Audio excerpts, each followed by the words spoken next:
Paolo Avellino, nabanggit ang dating ka-love team. Kim Chiu, may reaksyon.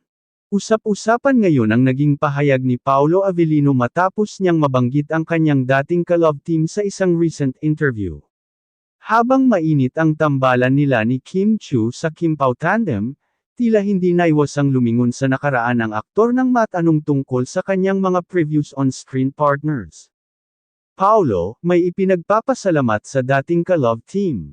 Sa isang panayam, tinanong si Paolo kung paano niya tinitingnan ang kanyang past love teams at kung ano ang pinakatumatak sa kanya. Hindi nag-atubili ang aktor na magpasalamat sa kanyang dating ka-love team at sinabi, "Lahat ng nakasama ko sa industriya, may mga natutunan ako. I really appreciate them kasi naging bahagi sila ng journey ko bilang artista." Bagamat hindi niya pinangalanan, marami ang nag-isip kung ito ba ay si Janine Gutierrez, Maha Salvador, o iba pang naging leading ladies niya noon. Kim Chiu, ano ang reaksyon?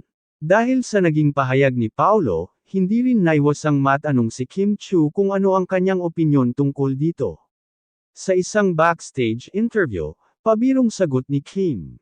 "Oy, sino yun? Charot. Basta ako, happy ako ngayon." Sabay tawa, na tila may halong kilig at confidence.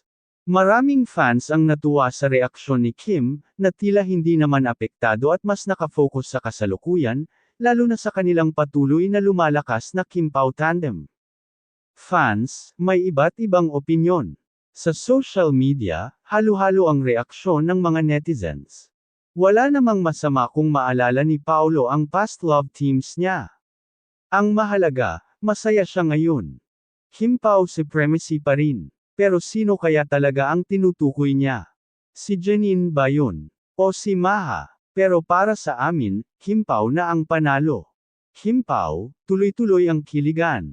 Sa kabila ng pagbanggit ni Paolo sa kanyang dating ka-love team, malinaw na mas tutok ngayon ang aktor sa kanyang bagong journey kasama si Kim. Habang patuloy silang magkasama sa mga proyekto, mukhang hindi na lang pang-screen ang kanilang closeness. Ano sa tingin mo? Throwback lang ba ito ni Paolo o may ibig sabihin pa? I-comment ang iyong opinyon at huwag kalimutang i-like at i-subscribe sa Celebrity Hub para sa mas marami pang celebrity updates.